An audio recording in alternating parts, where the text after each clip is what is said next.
Over the past decade, REST has become the standard for designing web APIs. It offers some great ideas such as stateless servers, structured access to resources. However, REST APIs have shown to be too inflexible to keep up with the rapidly changing requirements of the clients that access them. So hence, GraphQL was developed to cater the need for more flexible and efficient client-server communication, which was the biggest shortcomings of REST.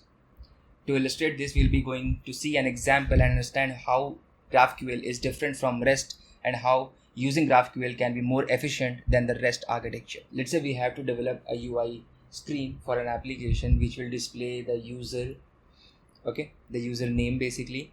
Then it will display the recent posts of that user.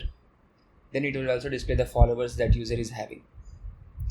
What are the approaches to accomplish this task? If we go by the normal REST architecture or REST guidelines, we would be needing 3 endpoints, right? So the first endpoint would be API/user/ID, wherein we will pass a user ID and we will retrieve the user details so that we can actually take out the name of that user and we will display it on the UI.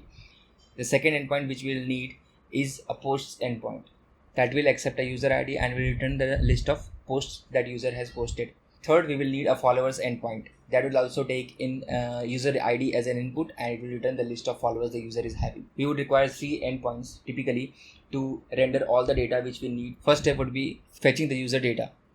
So mobile application or the UI or the client will actually invoke a GET API onto API/user/ID with an ID. It will get back a response with the list of user details.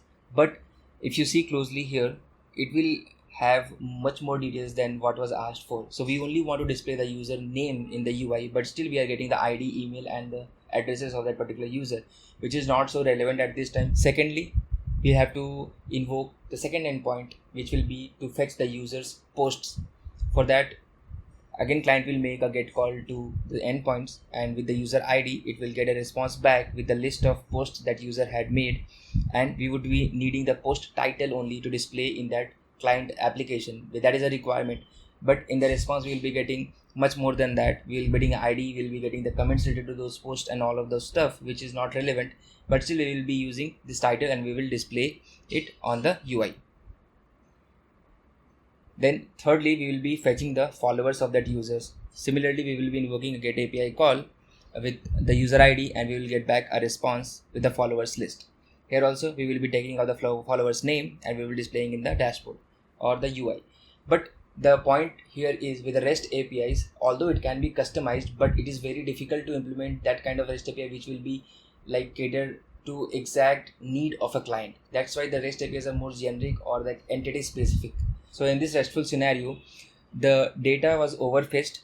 The data which the client was not needing, that was also fetched, and hence it is like slowing down the performance or the efficiency of a REST call or the web service call, right?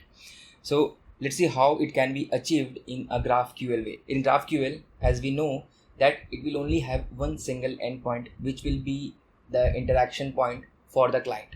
Whatever the data they will be needing, they will be invoking the same endpoint with the different kind of query each and every time as per their needs. Let's see the same application if we want to implement that backend service as a GraphQL architecture, not the REST way of doing it.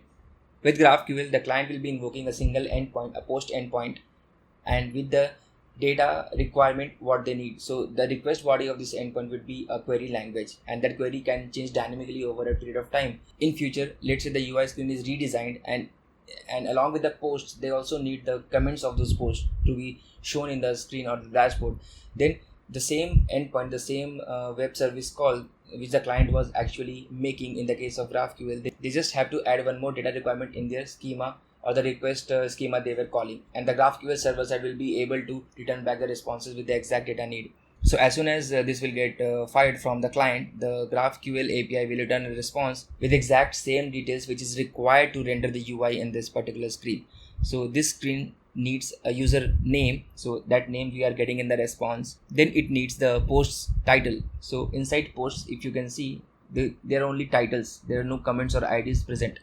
Then followers, there are only names, there are no other details other than the name inside the followers The client will read the name out of it, will display it, will read the titles of the post and display it, and will read the followers and will display it. And that's how a GraphQL API works. It is more efficient, more powerful, and more flexible in nature as compared to the REST architecture. That's it for today's video. I hope you like it. So please do like and subscribe the channel.